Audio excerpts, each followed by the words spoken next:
గురుగారు మాఘ పౌర్ణమి వైభవం గురించి తెలియజేస్తారా? హరి ఓం అస్మద్గురుభ్యో నమః. ఓం ఉల్లాస పల్లవిత పాలిత సప్తలోకే నిర్వాహకోరకిత నేమ కటాక్షలీలా శ్రీరంగహర్మ్యతల మంగళ దీపరేఖా శ్రీరంగరాజమహిషీ శ్రియమాశ్రయామః.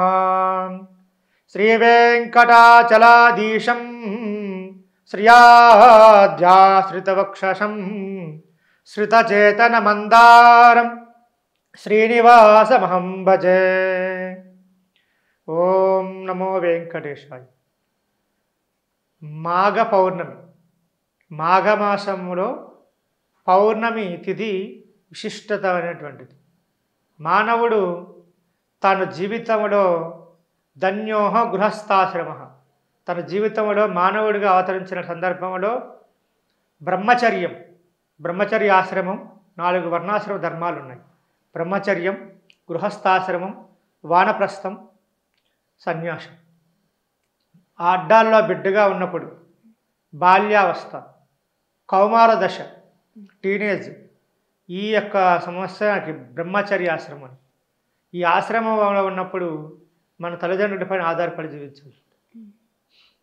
అలాగే ఇంత ఆదాయం పాకెట్ మనీ కావాలన్నా తండ్రి అవసరం, ఇంత అన్నం పెట్టాలన్నా అమ్మ అవసరం. కనుక గృహస్థాశ్రమం మీద ఆధారపడాలి. వార్ధక్యంలోకి వెళ్ళిపోయిన వాళ్ళు, వానప్రస్థానికి వెళ్ళిన వాళ్ళు ఇంకా ఏ పని చేయలేరు. కాబట్టి వాళ్ళకి ఏదైనా సహాయం కావాలన్నా, ఇంత పలువురితో కలిసి ఉండాలనుకునే ఇల్లాలు వాళ్ళకి అన్నం పెట్టగలరు. సన్యాసంలోకి వెళ్ళినప్పుడు వాళ్ళకి గృహస్థాశ్రమాన్ని వదిలిపెట్టి లేదా బ్రహ్మచర్యాశ్రమం నుంచే సన్యాసంలోకి వెళ్ళిన వాళ్ళందరికీ ఆదరించేవాడు గృహస్థుడు. ఆ గృహస్థుడు తన ఉత్కృష్టం గృహస్థాశ్రమంలో నుంచి తీసుకోగలరు తప్ప ఇవ్వడానికి లేదు. కనుక అంత దాన్ని ఉత్కృష్టమైనది గృహస్థాశ్రమం. ఆ గృహస్థాశ్రమం నుండి వాడు తను ఏది నిర్ణయించాలనుకుంటే అది నిర్ణయించబడుతుంది. ఎందుకంటే అది తన యొక్క వైశిష్టతను కలిగింది. అటువంటిది గృహస్థాశ్రమం. గృహస్థాశ్రమం మిగతా ఆశ్రమాలకి ఒక ఆశ్రయస్థానం. వాళ్ళందరూ భవతి భిక్షాదేహి మాత అని ఒకడు ఇంటి ముందుకు వచ్చి అడుక్కొని వాడికి అన్నం పెట్టాలన్నా, అతిథి దేవోభవ అంటూ ఇంటికి వచ్చినటువంటి అతిథికి అతి సత్కారాలు చేయాలన్నా, ఇంట్లో ఇల్లు గృహస్థాశ్రమం ఆయనకు ఆదరిస్తుంది. అటువంటి గృహస్థాశ్రమంలో ఉన్నవాడు మరింత ఉత్కృష్టుడు కావాలంటే ఇలాంటి మాఘ పౌర్ణమి రోజున తన నిత్య నైమింద్రిక కర్మలను ఆచరించాలి. ఎలా ఆచరించడం ద్వారా వాళ్ళు ఉన్నత స్థానానికి ఎదగలడు, సత్కతులు పొందగలడు, తన ఉత్కృష్టమైనటువంటి జీవితాన్ని, ఆముష్యమైనటువంటి జీవితాన్ని పొందగలడు. తనని మాఘమాసంలో మాఘ పౌర్ణమి వ్రతాన్ని ఆచరించడం ద్వారా మాఘ పౌర్ణమి మహాపాపాలన్నింటినీ తొలగింపజేసి పాతకాలు నశింపజేస్తుంది. పౌర్ణమి తిథి ఉత్కృష్టమైన చంద్రుడు తనకి విశేషమైనటువంటి జ్ఞానభాంతి కలిగినటువంటి షోడశమైనటువంటి కళలు కలిగిన వాడే ఉంటాడు. ఆ రోజు ఉష్ణస్థితి సమశీతోష్ణంగా ఉంటుంది. అప్పటికే చల్లగాలి వేస్తూ ఉంటుంది. చలి క్రమక్రమంగా తగ్గుతున్నటువంటి రోజులు. అటువంటి మాఘమాస పౌర్ణమి తిథుల్లో సంగమ స్నానాలను ఆచరించాలి. సముద్రంలోకి వెళ్ళి సముద్రంలో స్నానం ఆచరించాలి. మన జీవితం, మన శరీరంలో ఒక శక్తి జనకముగా రూపాంతరం చెందాలి అంటే విశాలమైనటువంటి సాగరంలో జలాశ్రయాల్లో స్నానం చేయాలి. ఎందుకంటే మనం ఎప్పుడు ఉత్కృష్టంగా ఇంట్లో ఉంటాము, ఇక్కడెక్కడ ఉంటాం. మనకి పగటిపూట సూర్యకాంతి లభిస్తుంది, చంద్రుడి కాంతి మనకు కలగదు.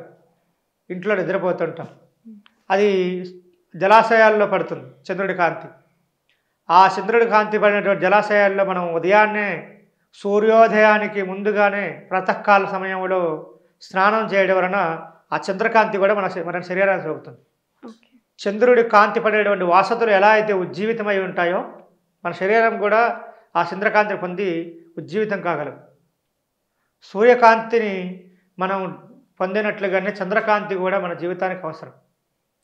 ఆయుష్ పెరగడం కావాలంటే, ఆయుష్ వృద్ధి చెందాలంటే చంద్రుని యొక్క కాంతి అవసరం. ఆ చంద్రుని కాంతి ఈ యొక్క నీటిలో ఉంటుంది. దాన్ని నీటి ద్వారా పొందగలం. అంతేకాకుండా మాఘమాసం శుభప్రదమైన మాసం, సర్వస్త్రమైనటువంటి శుభకార్యాలకి విశేషమైనటువంటి మాసం. శుభముహూర్తాలు ఉంటాయి. ఎందుకంటే మాఘాది పంచమంలో మాఘమాసం ప్రథమంగా వస్తుంది, ఉత్తరాయణంలో మొదటి నెల. కాబట్టి మాఘమాసం విశిష్టమైన మాసం, విశేషమైనటువంటి ముహూర్తాలకు నిలయం. అలాంటి వివాహమైనటువంటి ఇద్దరు వధూవరులు అలాగా స్నానానికి వెళ్ళి ఇద్దరు కొంగుముడి వేసుకొని స్నానం చేశారు, కొడుకుని కనాలని అని అంటారు. అలాగా వాళ్ళ సంతానం కలగాలంటే జీవుడు ఆ నీటిలో ఉంటాడు. ఆ నీటిలో స్నానం చేసి తర్పణ వదిలిపెట్టి నీళ్లు దోషుడు తీసుకోవడం వలన తన జీవుడు తన శరీరాన్ని పొంది మరలా వాళ్ళకి ఎవరైతే గర్భం ధరించలేకుండా సంతానం లేనటువంటి విషయం అయి ఉన్నారో వాళ్ళు మాఘమాస పౌర్ణమి రోజున స్నానం చేయడం ద్వారా వాళ్ళ సంతానం కలిగేటువంటి అవకాశం కలుగుతుంది. ఇది మాఘ పౌర్ణమి యొక్క విశిష్టం. అలాగే మాఘ పౌర్ణమికి సంబంధించి జలములో సాధారణంగా ఉన్నటువంటి చేపలు ఇత్యాదులని మనం చల్లనీటిలో ఉండడం వల్ల అవి అందులో ఉన్నటువంటి ఆక్సిజన్ని తీసుకొని జీవిస్తూ ఉంటాయి. మనం నీటిలో వేడి నీటిని కాచి చల్లార్చిన వేడి నీటిలో మనం చేపను వేసామనుకోండి, ఆ చేప సరిపోతుంది. ఎందుకంటే అందులో ఆక్సిజన్ లెవెల్స్ ఉండవు.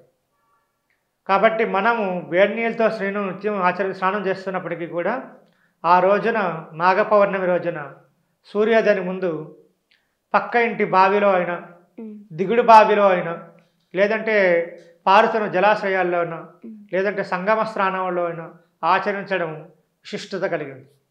శరీర దారుఢ్యాన్ని కలిగిస్తుంది, మోక్షప్రదము అని చెప్పబడుతుంది. పురాణ ఇతిహాసాలన్నీ కూడా మాఘ పౌర్ణమికి అంత విశిష్టతను తెలియజేస్తాయి. అంతేకాకుండా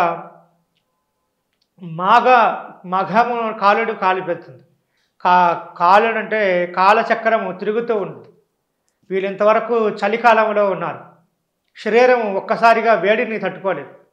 ఆ వేడికి తగిన విధంగా శరీరం రూపాంతరం చెందాలంటే ఈ మాఘమాసంలో రానున్నటువంటి చర్మ వ్యాధులు రాకుండా ఉండాలంటే ఈ మాఘ పౌర్ణమి రోజు సముద్ర స్నానం ఆచరించాలి. తద్వారా శారీరకమైనటువంటి చర్మ వ్యాధులను దూరం చేయగలదు.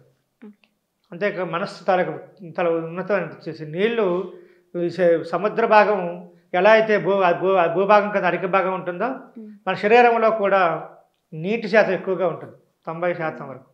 కాబట్టి ఆ నీటితో మనకి సంపర్కం కలిగినప్పుడు మన శరీరము చైతన్యాత్మకంగా ఉంటుంది. అందుకనే మనం స్నానాలను ఆచరించాలి. అంతేకాకుండా జలాశ్రయాలకు సంబంధించి మనం జలాన్ని ఎప్పుడైనా పొందాలనుకున్నప్పుడు అందులో ఒక రకమైనటువంటి చైతన్య శక్తి ఉంటుంది జలంలో. అది రసరూపమై ఉంటుంది. ఆ రసరూపమైనటువంటి జలాన్ని మనం ఆస్వాదించగలిగితే మన జీవితం కూడా రసాత్మకంగా ఉంటుంది. రసోవై సహా అన్నాడు పరమాత్మ ఉపనిషత్తు. కనుక రసం అంటే పరమాత్మ రూపం. ఆ దివ్యశక్తిని నీలో ఆవిష్కరించేసినప్పుడు నీవు దివ్య పురుషుడిగా ఈ లోకంలో మనగలుగుతావు. కనుక ఇటువంటిది మాఘ పౌర్ణమి యొక్క విశిష్టత. అలాగే మాఘమాసానికి పౌర్ణమి తిథులు యందు జీవుడు ఏ జీవి రూపంలో ఉన్నా మానవుడి మేధస్సు మరింత విస్తృతుంది. కాబట్టి ఆ విస్తృతమైన మేధస్సు వికసింపజేయాలనుకుంటే మాఘమాస పౌర్ణమిలో అనేకమైనటువంటి సేవా కార్యక్రమాలు, విశేషంగా తన జీవితాన్ని తర్పణం ఏదైనా ఇవ్వాలనుకున్నప్పుడు తునప్రాయంగా తర్పణం చేయగలగాలి. ఏది అత్యంత విలువైనదో దాన్ని అత్యంత తునప్రాయంగా భావించి దానం చేయాలి. ఇది మాఘ పౌర్ణమిలో ఒక విశిష్టత. నూతనమైన వస్త్రాలు, నువ్వు మలిన వస్త్రాలైనా నువ్వు తృప్తిగా దానం చేయాలనేటువంటి గుణం నీలో రావాలి. వచ్చినప్పుడు తప్పకుండా అది ఫలితాన్ని ఇస్తుంది. వాడు ధన్యాత్ముడు కాగలుగుతాడు. మానవాన్ని అంటే గృహస్థాశ్రమాన్ని అనుభవించినటువంటి మూర్తిగా నీ ధర్మం నిలబెట్టబడుతుంది. నువ్వు ధర్మాన్ని రక్షించినప్పుడు ధర్మం నిన్ను రక్షిస్తుంది.